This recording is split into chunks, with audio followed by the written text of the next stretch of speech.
DB কার্যালয়ে সাবেক CEC কাজী হাবিবুল আওয়াল আদালতে তোলা হবে আজ। মামলার সব আসামিকে আইনের আওতায় আনা হবে জানালো ডিবি। মব জাস্টিস নামের ভয়ঙ্কর হিংসা মানবতার জন্য হুমকি বলেছেন তারেক রহমান। গণতন্ত্রের ধারাবাহিকতা রক্ষা না হলে একমাত্রিক রাষ্ট্র ব্যবস্থায় ফেরার শঙ্কা। একই ব্যক্তির 10 বছরের বেশি প্রধানমন্ত্রী না থাকায় রাজি হলেও এনসিসিতে আপত্তি বিএনপির। এনসিসির নাম পরিবর্তনের প্রস্তাব ঐকমত্য কমিশনের। আদালতের রায় ও ইসির গেজেট অবজ্ঞা করে সংবিধান লঙ্ঘন করেছে স্থানীয় সরকার মন্ত্রণালয়। অভিযোগ ইশরাক হোসেনের। আসিফ মাহমুদকে জাতির কাছে ক্ষমা চাওয়ার আহ্বান। মার্কিন হামলায় ইরানের পরমাণু কেন্দ্রে বড় ধরনের ক্ষতি হয়নি দাবি পেন্টাগনের। নাকচ ট্রাম্পের। আইএই এর সাথে সম্পর্ক ছেদের প্রস্তাব পাস ইরানের পার্লামেন্টে। দেখছিলেন ক্রাউন সিমেন্ট সংবাদ শিরোনাম। সাবেক প্রধান নির্বাচন কমিশনার কাজী হাবিবুল আওয়ালকে গ্রেফতার করা হয়েছে। এখন গোয়েন্দা পুলিশের হেফাজতে রয়েছেন তিনি। আজ তাকে আদালতে তোলা হবে বলে জানিয়েছেন ডিবির যুগ্ম কমিশনার মোহাম্মদ নাসিরুল ইসলাম। বিগত নির্বাচনের ফল পরিবর্তন ও প্রশাসককে প্রভাবিত করার অভিযোগে শেরেবাংলা নগর থানায় বিএনপির করা মামলায় তাকে গ্রেফতার দেখানো হয়েছে। পর্যায়ক্রমে মামলার এজাহারভুক্ত সবাইকেই আইনের আওতায় আনা হবে বলে জানিয়েছে ডিবি। বিস্তারিত জানাচ্ছেন মোবাশ্বের আহমদ। গোয়েন্দা তথ্যের ভিত্তিতে বুধবার দুপুরে মগবাজার এলাকায় আত্মীয়ের বাসায় আত্মগোপনে থাকা অবস্থায় সাবেক সিইসি কাজী হাবিবুল আওয়ালকে আটক করে ডিবি। পরে তাকে ডিবি কার্যালয়ে নিয়ে আসা হয়। ডিবির যুগ্ম কমিশনার মোহাম্মদ নাসিরুল ইসলাম সাবেক এই সিইসিকে গ্রেপ্তারের বিষয়টি নিশ্চিত করে জানান, গ্রেপ্তার এড়াতে বারবার অবস্থান পরিবর্তন করায় তাকে গ্রেপ্তার করতে বেশ বেগ পেতে হয়েছে। গোপন তথ্যের ভিত্তিতে তার অবস্থান আমরা জানতে পারি যে মগবাজারে আছে। তৎপ্রেক্ষিতে আমরা সেখানে নজরদারি রাখি। নজরদারির এক পর্যায়ে আমরা যখন জানতে পারি তার অবস্থান সম্পর্কে নিশ্চিত হই, তখনই সেখান থেকে আমরা তাকে আমাদের হেফাজতে নিই। কাউকে গ্রেপ্তার পরবর্তী কিছু ইনিশিয়াল ম্যানেজমেন্ট থাকে, যে ম্যানেজমেন্টগুলোর মধ্যে তার মেডিকেল চেক আপ করা, আদার্স অন্য যে বিষয়গুলো থাকে, কিছু ডাটাবেজের কার্যক্রম থাকে, সেই কার্যক্রমগুলো যদি আমরা সমাপ্ত করতে পারি, তদন্তকারী কর্মকর্তা যদি মনে করে যে আজকে দিতে পারবে, তাহলে সেক্ষেত্রে হয়তো সেই ধরনের সিদ্ধান্ত আসতে পারে, না হলে আগামীকাল যাবে। নির্বাচনের ফল পরিবর্তন ও প্রশাসনকে প্রভাবিত করার অভিযোগে শেরেবাংলা নগর থানায় গত রবিবার বিএনপির করা মামলায় এজাহারভুক্ত আসামি হিসেবে তাকে আটক করা হয় বলেও জানান ডিবির এই কর্মকর্তা। যেহেতু মামলা হয়েছে, মামলায় এখানে অভিযুক্ত হিসাবে তাদের নাম এসেছে, যাদের নাম এসেছে তাদের সকলের ব্যাপারেই আমাদের গোয়েন্দা তৎপরতা আছে। তাদের ব্যাপারে আমরা কার্যক্রম অব্যাহত রেখেছি। তাদের অবস্থান শনাক্ত করতে পারলে আইনানুগভাবে আমরা পদক্ষেপ গ্রহণ করব। এদিকে একই মামলায় গ্রেফতার সাবেক প্রধান নির্বাচন কমিশনার নুরুল হুদাকে 4 দিনের রিমান্ডে নেওয়া হয়েছে। রবিবার রাতে উত্তরার নিজ বাসা থেকে জনতার হাতে আটক হন নুরুল হুদা। এ সময় তিনি বিক্ষুব্ধ জনতার রোষানলে পড়েন। 2018 সালে একাদশ জাতীয় নির্বাচনের সময় প্রধান নির্বাচন কমিশনারের দায়িত্ব পালন করেছিলেন KM Nurul Huda. Mobashwer Ahmed, Bangla vision, Dhaka. Mob জাস্টিসের নামে এক ভয়ঙ্কর হিংসা মানবতার জন্য হুমকি হয়ে দাঁড়িয়েছে বলে জানিয়েছেন বিএনপির ভারপ্রাপ্ত চেয়ারম্যান তারেক রহমান। গণতন্ত্রের ধারাবাহিকতা রক্ষা করা না হলে আবারও একমাত্রিক রাষ্ট্র ব্যবস্থা ফিরে আসতে পারে বলে শঙ্কা তার। জাতিসংঘ আন্তর্জাতিক নির্যাতন বিরোধী দিবস উপলক্ষে এক বিবৃতিতে বিএনপির ভারপ্রাপ্ত চেয়ারম্যান এসব কথা বলেন। গণমাধ্যমে পাঠানো বিবৃতিতে তারেক রহমান দাবি করেন, আওয়ামী লীগ ক্ষমতায় থাকা অবস্থায় বাংলাদেশ এক ভয়ঙ্কর সর্বগ্রাসী রাষ্ট্রে পরিণত হয়েছিল। মত প্রকাশের স্বাধীনতা, ন্যায় বিচার কিংবা গণতান্ত্রিক চর্চা সবই ছিল নিয়ন্ত্রিত। তারেক রহমান বলেন, দ্বিতীয় বিশ্বযুদ্ধের পর বিভিন্ন উপনিবেশ স্বাধীনতা পেলেও বিশ্বজুড়ে হিংসার সংঘাত থামেনি, বরং রক্তপাত আর হানাহানি বহু দেশে মানুষের জীবনকে বিপন্ন করে তোলে। স্বৈরশাসকেরা বিরোধীর কণ্ঠরোধ করতে নানাভাবে নির্যাতন চালাচ্ছে। অনেক জায়গায় নাগরিকদের নিরাপত্তা চরম হুমকির মুখে। গণতন্ত্রই মানুষের অধিকার রক্ষার একমাত্র ভিত্তি উল্লেখ করে আজও এই সমাজ ব্যবস্থার ভিত্তি দৃঢ়ভাবে গড়ে ওঠেনি বলে তারেক রহমান মনে করেন। গণমাধ্যমে পাঠানো এই বিবৃতিতে সই করেছেন বিএনপির সিনিয়র যুগ্ম মহাসচিব রুহুল কবির রিজভী। মব সৃষ্টিকারীদের বিরুদ্ধে দলের শক্ত অবস্থানের কথা জানান বিএনপি চেয়ারপারসনের উপদেষ্টা জয়নুল আবেদিন ফারুক। প্রশাসনের মধ্যে লুকিয়ে থাকা আওয়ামী দোসরদের খুঁজে বের করার তাগিদও দেন তিনি। এদিকে স্থানীয় সব নির্বাচনের আগে জাতীয় সংসদ নির্বাচনের দাবি করেছেন বিএনপির সিনিয়র যুগ্ম মহাসচিব রুহুল কবির রিজভী। রিপোর্ট করছেন সিকান্দার রহমান। জাতীয় প্রেস ক্লাবের সামনে এক প্রতিবাদী যুব সমাবেশে জয়নুল আবদিন ফারুক বলেন, অতীতে বিএনপির সিনিয়র নেতাদের হেনস্থা করা হয়েছে, অনেককেই হত্যা ও গুম করা হয় সে সময়, কিন্তু তারপরও বিএনপির অবস্থান যে কোনো মবের বিরুদ্ধে। মব সৃষ্টিকারীদের খুঁজে বের করার কথা বলেন তিনি। পুলিশ চাইলে, সরকার চাইলে 16 বছর যারা আমাদের পিঠ লাল করেছে, মাথায় গুলি করে রক্ত ছড়িয়েছে, আয়না ঘরে নিয়ে মাসের পর মাস রেখেছে, তখনকার গোয়েন্দা যদি ফারুক সাহেবের স্ত্রী মেয়ে কোথায় থাকে, মির্জা আলমগীরের মেয়েরা কোথায় থাকে জানতে পারে, তারাই তো কিছু কিছু লোক আপনাদের কাছে আছে, তাদেরকে দিয়ে কেন গ্রেফতার করান? ইচ্ছা থাকলে উপায় হয়। এদিকে বিএনপির কেন্দ্রীয় কার্যালয়ে জুলাই গণ অভ্যুত্থানে আহতদের চিকিৎসা সেবা প্রদান অনুষ্ঠানে বিএনপির সিনিয়র যুগ্ম মহাসচিব রুহুল কবির রিজভী অবিলম্বে জাতীয় সংসদ নির্বাচন বাস্তবায়নের তাগিদ দেন। তারা কি বলছে সেটা তাদের দলীয় বক্তব্য, আমাদের বক্তব্য সুস্পষ্ট। প্রথমেই জাতীয় নির্বাচন দিতে হবে, কারণ একটি নির্বাচিত জাতীয় সরকার, সেই সরকারের অধীনে প্রতিটি নির্বাচন যদি হয় সেখানে ক্রেডিবিলিটি বাড়বে এবং জনগণ দেখবে যে সরকার তো হয় নির্বাচিত সরকার, তো সেই সরকারের অধীনে নির্বাচনগুলো সুষ্ঠু হচ্ছে কিনা। যারা নির্বাচিত হবেন তারাই দেখাবেন যে নির্বাচন সুষ্ঠু হতে পারে।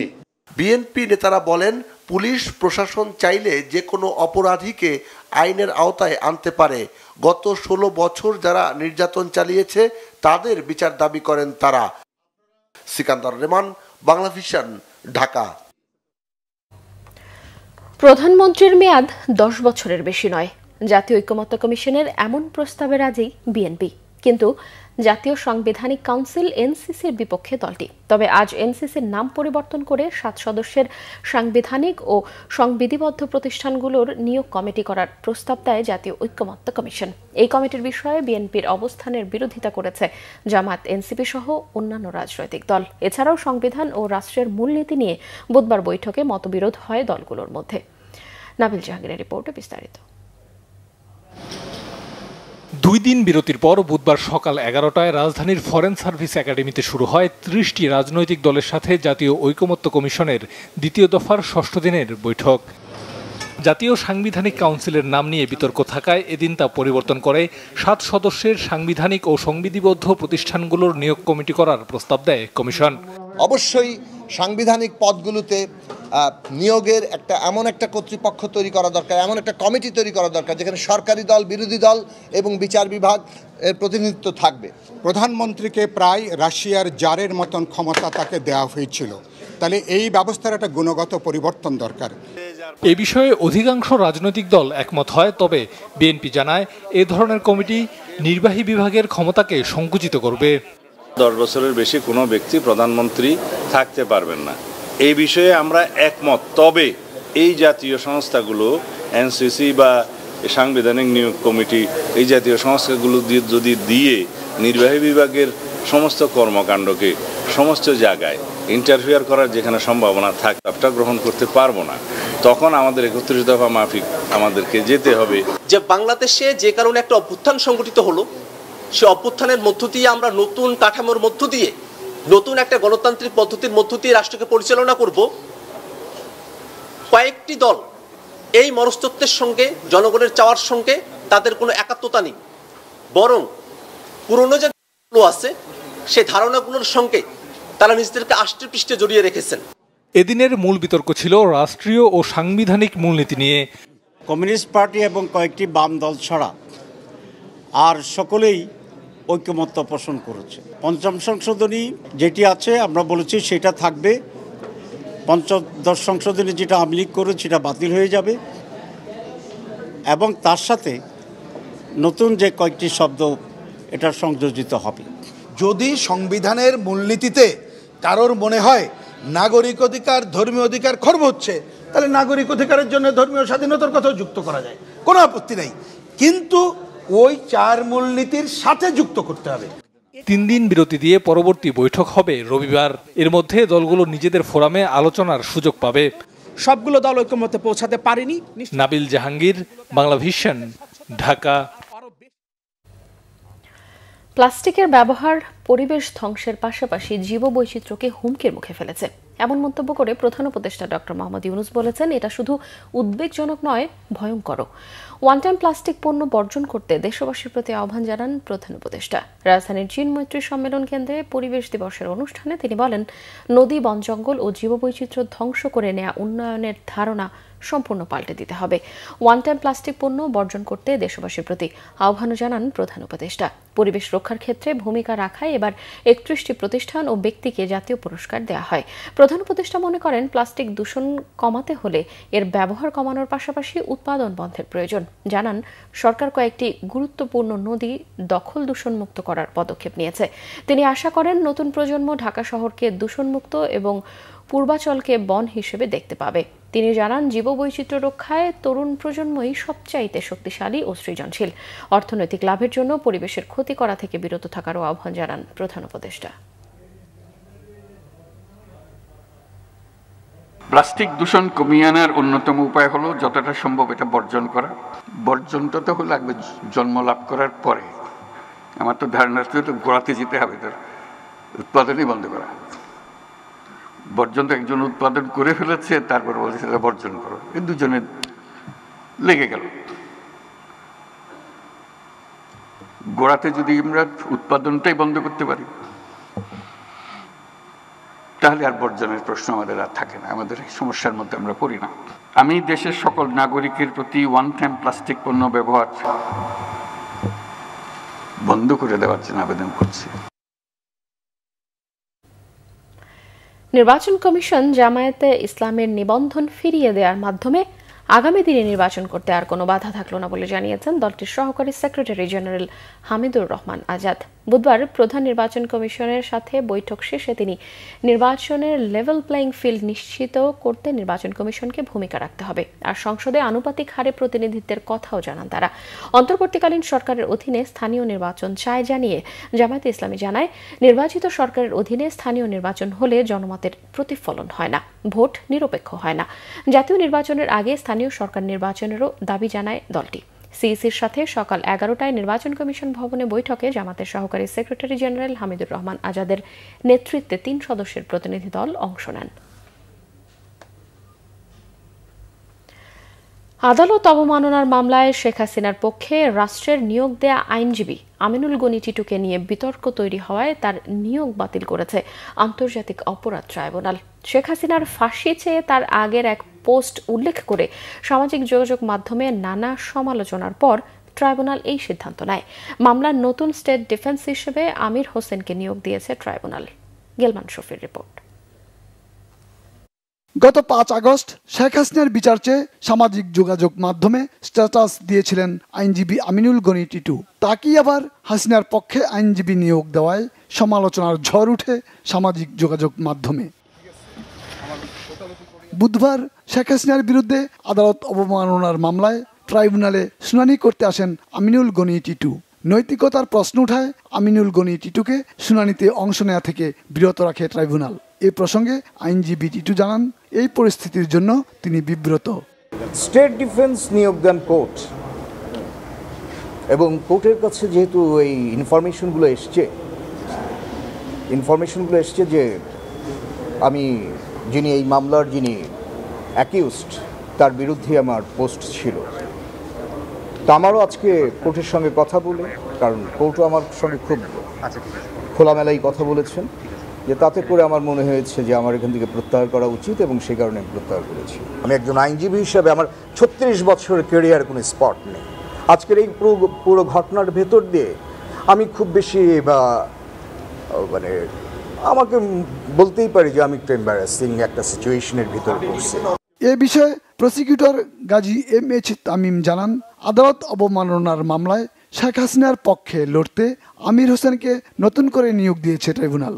উনি ট্রাইব্যুনালের কাছে এই মামলায় থেকে নিজেকে প্রত্যাহারের আবেদন করেছেন। ট্রাইব্যুনালে তার এই মৌখিক আবেদন মঞ্জুর করে এই মামলায় স্টেট ডিফেন্স থেকে তাকে প্রত্যাহার করিয়ে অ্যাডভোকেট জনাব আমির হোসেনকে এই মামলায় নতুন করে স্টেট ডিফেন্স হিসেবে এঙ্গেজ করেছে। এদিন এই মামলায় এমিকাস কিউরি হিসেবে নিয়োগ পাওয়া সিনিয়র আইনজীবী AY মশিউজ্জামান ট্রাইব্যুনালে হাজির হলেও মামলার প্রস্তুতির জন্য 2 জুলাই পর্যন্ত সময় দিয়েছে আদালত। গালমান শফি, বাংলা ভিশন, ঢাকা। পিলখানা হত্যাকাণ্ডে তৎকালীন রাজনৈতিক নেতৃবৃন্দের সংশ্লিষ্টতা পাওয়া গেছে বলে জানিয়েছে বিডিআর বিদ্রোহ হত্যাকাণ্ডের সম্পর্কিত জাতীয় স্বাধীন তদন্ত কমিশন। রাজধানীর সায়েন্স ল্যাবরেটরির BRICM নতুন ভবনে আয়োজিত এক সংবাদ সম্মেলনে এমনটাই জানায় কমিশন। সংবাদ সম্মেলনে কমিশনের সভাপতি অবসরপ্রাপ্ত মেজর জেনারেল আ.ল.ম ফজলুর রহমান বলেন, পিলখানা হত্যাকাণ্ডে তৎকালীন রাজনৈতিক নেতৃবৃন্দের সংশ্লিষ্টতা পাওয়া গেছে, তবে তদন্তের স্বার্থে কারো নাম বলতে পারছি না। বলেন, পিলখানা হত্যাকাণ্ডে তৎকালীন তদন্ত কমিটি চরম অবহেলা করেছে। গণমাধ্যমও বিষয়টি ভিন্ন খাতে নেয়ার কাজ করেছে। সময় মতো সামরিক ব্যবস্থা নেওয়া হলে হত্যাকাণ্ড কমানো যেত। তদন্তের অগ্রগতির বিষয়ে জানিয়ে তিনি বলেন, এরই মধ্যে 158 জনের সাক্ষ্য গ্রহণ সম্পন্ন হয়েছে, এখনও 50 জনের সাক্ষ্য বাকি। তবে পিলখানায় বিডিআর হত্যাকাণ্ডের ঘটনায় তদন্ত কমিশনের 2 জন পলাতক আওয়ামী লীগ নেতার জবানবন্দি নিয়েছে। এই 2 নেতা ইমেইলে জবানবন্দি দিয়েছেন। তারা হলেন আওয়ামী লীগের সভাপতি মণ্ডলীর সদস্য জাহাঙ্গীর কবির নানক ও দলটির কেন্দ্রীয় কমিটির সাংগঠনিক সম্পাদক এবং সাবেক মন্ত্রী মির্জা আজম।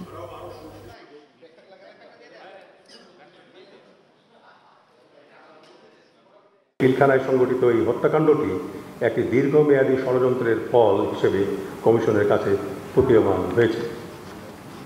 বিভিন্ন সাক্ষ্য হতে প্রতীয়মান হয় যে রাজনৈতিকভাবে সমস্যা সমাধানের নামে অযথা কালক্ষেপণ করায় এবং সশস্ত্র বাহিনী এবং অন্যান্য আইনশৃঙ্খলা বাহিনী নিষ্ক্রিয় থাকার কারণে বিদ্রোহীরা নির্বিঘ্নে হত্যাকাণ্ড অন্যান্য অপরাধ সংগঠন করতে সমর্থ হয়েছে। 8 জন সংশ্লিষ্ট রাজনীতিবিদদের জবানবন্দি নেওয়া হয়েছে। 3 জন উপস্থিত হয়ে সাক্ষ্য দিয়েছেন। 2 জন পলাতক আওয়ামী লীগ নেতা ইমেইল এর জবানবন্দি দিয়েছে। 55 জন সামরিক অফিসার যারা বিভিন্নভাবে পিলখানা ট্র্যাজেডির সাথে সংশ্লিষ্ট ছিলেন বা গুরুত্বপূর্ণ দায়িত্বে ছিলেন, তাদের জবানবন্দি নেওয়া হয়েছে। বিএনপি নেতা ইশরাক হোসেন বলেছেন, আদালতের রায় এবং নির্বাচন কমিশনের গেজেট অবজ্ঞা করে সংবিধান লঙ্ঘন করেছে স্থানীয় সরকার মন্ত্রণালয়। এজন্য উপদেষ্টা আসিফ মাহমুদকে জাতির কাছে ক্ষমা চাওয়ার আহ্বান জানিয়েছেন তিনি।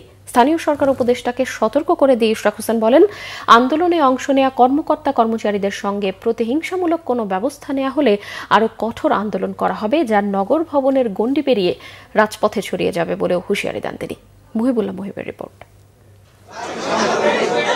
আদালতের রায় এবং নির্বাচন কমিশনের গেজেটকে অবজ্ঞা করে ঢাকা দক্ষিণ সিটি কর্পোরেশনের মেয়র হিসেবে শপথ না পড়ানো এবং ঢাকাবাসীর আন্দোলন নিয়ে নিজের অবস্থান পরিষ্কার করতে জাতীয় প্রেস ক্লাবে সংবাদ সম্মেলনে উপস্থিত হন বিএনপি নেতা ইশরাক হোসেন।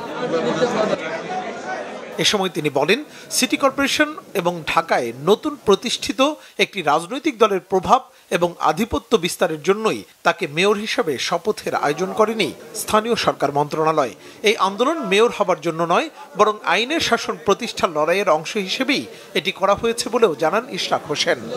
আসিফ মাহমুদ তার বক্তব্য ও কথাবার্তায় লাগাম টেনে ধরে বর্তমানে যে কিছুটা স্থিতিশীল অবস্থা রয়েছে তা বিনষ্ট করবে না বলে আমি আশা করছি এবং কোনো ক্রমেই কারো প্ররোচনায় বা নিজ সিদ্ধান্তে আন্দোলনে অংশগ্রহণকারী কর্মকর্তা ও কর্মচারীদের বিষয়ে প্রতিহিংসামূলক পদক্ষেপের চিন্তা ভুলক্রমে করবে না।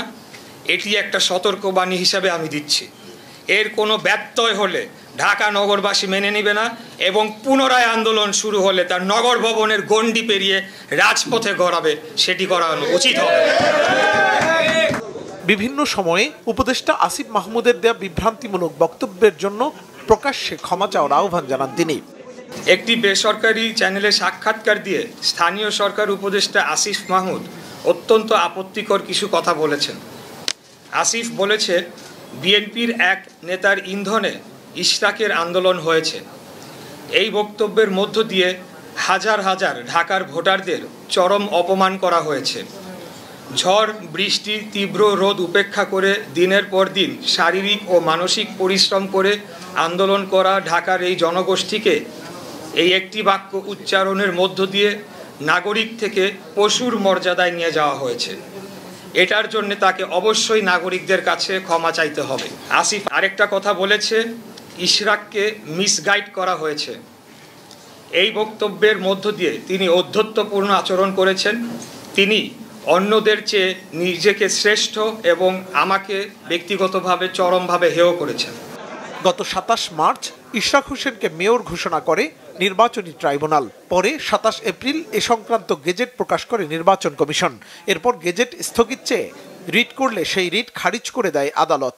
পরে আপিল করলে সেই আপিল খারিজ হলেও স্থানীয় সরকার মন্ত্রণালয়ের গড়িমসিতে আটকে যায় ইশরাক হোসেনের মেয়রের শপথ। মুহিবুল্লাহ মুহিব, বাংলা ভিশন, ঢাকা। এবার ইরান ইসরায়েল সংঘাত প্রসঙ্গ। যুক্তরাষ্ট্রের বিমান হামলায় ইরানের পরমাণু কেন্দ্রের গুরুতর ক্ষয়ক্ষতি না হয় কয়েক মাসের মধ্যেই সেগুলো সম্পূর্ণরূপে চালু করা যাবে। মার্কিন গণমাধ্যমে ফাঁস হওয়া পেন্টাগনের এমন গোয়েন্দা তথ্যের সত্যতা নাকচ করেছেন প্রেসিডেন্ট ডোনাল্ড ট্রাম্প। তার দাবি কিছুটা হলেও ক্ষয়ক্ষতি হয়েছে। ইসরায়েলের অনুরোধ রাখতে গিয়ে গত 22 জুন ইরানের ফোর্দো, নাতাঞ্জ আর ইস্পাহানে পারমাণবিক কেন্দ্রে বিমান হামলা চালায় যুক্তরাষ্ট্র। এতে ক্ষয়ক্ষতির মাত্রা নিয়ে গুঞ্জন আরও উস্কে দিয়েছে যুক্তরাষ্ট্রের একাধিক গণমাধ্যমে প্রকাশিত বিশেষ প্রতিবেদন। ফাঁস হওয়া গোয়েন্দা তথ্যের ভিত্তিতে দাবি করা হয়েছে, যতটা বলা হচ্ছে ততটা ক্ষতি হয়নি ইরানের পরমাণু কেন্দ্রের। মূল অবকাঠামো অক্ষত থাকায় চাইলে আগামী কয়েক মাসের মধ্যেই পুরো দমে সচল করা যাবে হামলায় আক্রান্ত পারমাণবিক কেন্দ্রগুলো। এসব তথ্য নাকচ করে গোয়েন্দা তথ্য ফাঁসের এই ঘটনাটিকে বিশ্বাসঘাতকতা বলেছেন প্রেসিডেন্ট ডোনাল্ড ট্রাম্পের মধ্যপ্রাচ্য বিষয়ক উপদেষ্টা স্টিভ উইটকফ। তিনি বলেছেন, তদন্তের ভিত্তিতে এই অপকর্মে জড়িতদের শাস্তির আওতায় আনা হবে। আর প্রেসিডেন্ট ট্রাম্পের দাবি, CNN আর নিউ ইয়র্ক টাইমসের প্রতিবেদন ভুয়া। ক্ষয়ক্ষতি হয়নি এমন তথ্য সঠিক নয়। ওই হামলায় B-2 বোম্বার সহ 125টি মার্কিন যুদ্ধবিমান অংশ নেয়। 3টি পারমাণবিক কেন্দ্রকে লক্ষ্য করে বাংকার বিধ্বংসী বোমা GBU-57 ফেলা হলেও পারমাণবিক উপকরণ আগেই সরিয়ে ফেলার দাবি করছে ইরান। এবছরের HSC ও সমমানের পরীক্ষা শুরু হচ্ছে আজ। এবার 9টি সাধারণ শিক্ষা বোর্ড, মাদ্রাসা শিক্ষা বোর্ড ও কারিগরি শিক্ষা বোর্ডে নিয়মিত অনিয়মিত মিলিয়ে মোট পরীক্ষার্থী 12,51,111 জন। 9টি সাধারণ শিক্ষা বোর্ডের অধীনে HSC পরীক্ষার্থী 10,55,000-এর বেশি। মাদ্রাসা শিক্ষা বোর্ডের অধীনে আলিমে এবার পরীক্ষার্থী 86,000-এর বেশি। কারিগরি শিক্ষা বোর্ডের অধীনে মোট পরীক্ষার্থী 1,09,000-এর বেশি। এবার মোট পরীক্ষার্থী গতবারের চেয়ে 81,000-এর বেশি কমেছে। 3 বছরের মধ্যে এবারই পরীক্ষার্থী সবচেয়ে কম। সারা দেশে 2,797টি কেন্দ্রে HSC পরীক্ষা হবে। এই পরীক্ষার কারণে আগামী 15 আগস্ট পর্যন্ত সারা দেশে সব ধরনের কোচিং সেন্টার বন্ধ রাখার ঘোষণা দিয়েছে শিক্ষা মন্ত্রণালয়। IMF ও বিশ্বব্যাংকের অর্থ সহায়তা এবং রপ্তানি ও রেমিটেন্স প্রবাহ ভালো হওয়ায় বৈদেশিক মুদ্রার রিজার্ভ বেড়েছে বলে জানান অর্থ উপদেষ্টা ডক্টর সালেহুদ্দিন আহমেদ। সচিবালয়ে ক্রয় সংক্রান্ত উপদেষ্টা কমিটির বৈঠক শেষে এই তথ্য জানান তিনি। অর্থ উপদেষ্টা জানান, IMF এর ঋণের চতুর্থ এবং পঞ্চম কিস্তির $137 কোটি অনুমোদন মিলেছে। বৈদেশিক বিনিয়োগ কমলেও ব্যবসায়ীদের আস্থা এখন ফিরেছে। রাজনৈতিক অস্থিরতা নিয়ে IMF এর উদ্বেগ সঠিক নয় বলে উল্লেখ করেন অর্থ উপদেষ্টা। NBR এর আন্দোলনে ব্যবসায়ীদের ইন্ধন আছে বলে যে মন্তব্য করেছিলেন তা অনুমান নির্ভর বলে স্বীকার করেন তিনি। আন্দোলনে আওয়ামী লীগের সুবিধাভোগী ব্যবসায়ীদের ইন্ধন থাকতে পারে বলে মনে করেন তিনি। NBR এর স্বচ্ছতার অভাব রয়েছে উল্লেখ করে অর্থ উপদেষ্টা বলেন, আন্দোলনকারীরা ধৈর্য ধরলে ক্যারিয়ারে সমস্যা হবে না। এ বিষয়ে বুধবার বৈঠকে সমাধান মিলবে বলেও আশ্বস্ত করেন তিনি। সংবাদ শেষ করব ক্রাউন সিমেন্ট শিরোনামগুলো আরও একবার। ডিবি কার্যালয়ে সাবেক সিইসি কাজী হাবিবুল আওয়াল আদালতে তোলা হবে আজ। মামলার সব আসামিকে আইনের আওতায় আনা হবে জানালো ডিবি।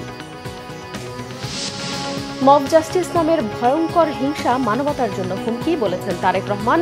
গণতন্ত্রের ধারাবাহিকতা রক্ষা না হলে একমাত্রিক রাষ্ট্র ব্যবস্থায় ফেরার শঙ্কা। একই ব্যক্তির 10 বছরের বেশি প্রধানমন্ত্রী না থাকায় রাজি হলেও এনসিসিতে আপত্তি বিএনপির। এনসিসির নাম পরিবর্তনের প্রস্তাব ঐকমত্য কমিশনের। আদালতের রায় ও ইসির গেজেট অবজ্ঞা করে সংবিধান লঙ্ঘন করেছে স্থানীয় সরকার মন্ত্রণালয়। অভিযোগ ইশরাক হোসেনের। আসিফ মাহমুদকে জাতির কাছে ক্ষমা চাওয়ার আহ্বান। মার্কিন হামলায় ইরানের পরমাণু কেন্দ্রে বড় ধরনের ক্ষতি হয়নি দাবি পেন্টাগনের। নাকচ ট্রাম্পের। IAEA এর সাথে সম্পর্ক ছেদের প্রস্তাব পাশ ইরানের পার্লামেন্টে। দর্শক, এই ছিল এখনকার মতো। পরের সংবাদ সকাল 7:30 5টায় দেখার আমন্ত্রণ রইল। এছাড়াও বাংলাভিশন সংবাদ ও সংবাদ সংশ্লিষ্ট অনুষ্ঠান দেখতে ভিজিট করুন www.bbnews24.com ও facebook.com/banglavisionnews এবং সাবস্ক্রাইব করুন youtube.com/banglavisionnews। এতক্ষণ সঙ্গে থাকায় ধন্যবাদ সবাইকে।